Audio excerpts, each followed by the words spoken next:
So magandang umaga, tanghali at gabi sa inyong lahat ng nakikinig ng audio record na to. Ang isi-share ko po na Bible verse for today is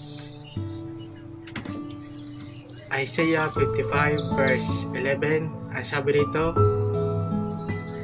gayon din naman ang mga salita na lumalabas sa aking bibig, ang mga ito'y hindi babalik sa akin na walang katuturan.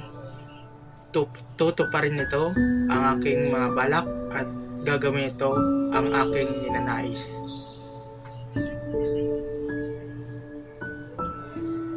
Second Corinthians chapter 3 verse 18. At tayong lahat na walang talokbong ang muka, parang sa salamin nakikita sa pamamagitan natin ang kaluwalhatian ng Panginoon.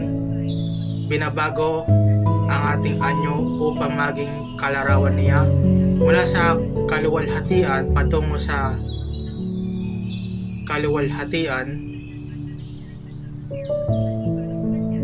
na nagmumula sa Panginoon na siyang Espiritu.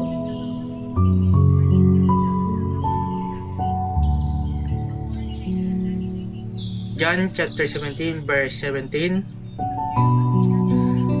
Pakabanalin mo sila sa pamamagitan ng katotohanan, ang salita mo ay katotohanan.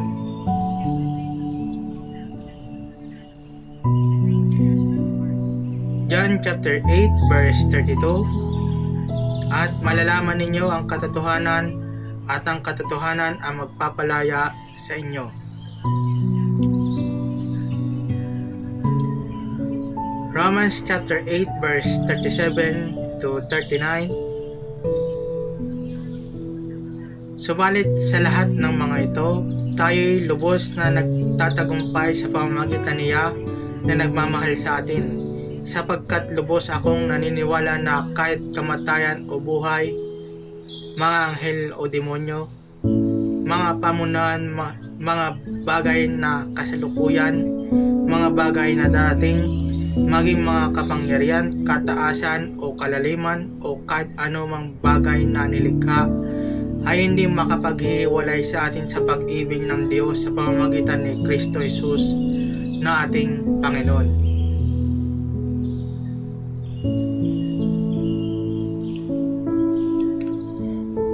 John 3:16, ang sabi dito, sapagkat ganon inibig ng Diyos ang sanlibutan, kaya ipinagkaloob niya ang kanyang kaisa-isang anak upang ang sino mang sumampalataya sa kanya ay huwag mapahamak kundi magkaroon ng buhay na walang hanggan.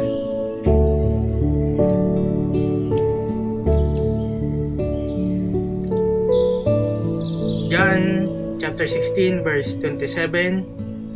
Ang Ama mismo ay nagmamahal sa inyo sapagkat minahal ninyo ako at naniwala kayo na ako'y mula sa Diyos.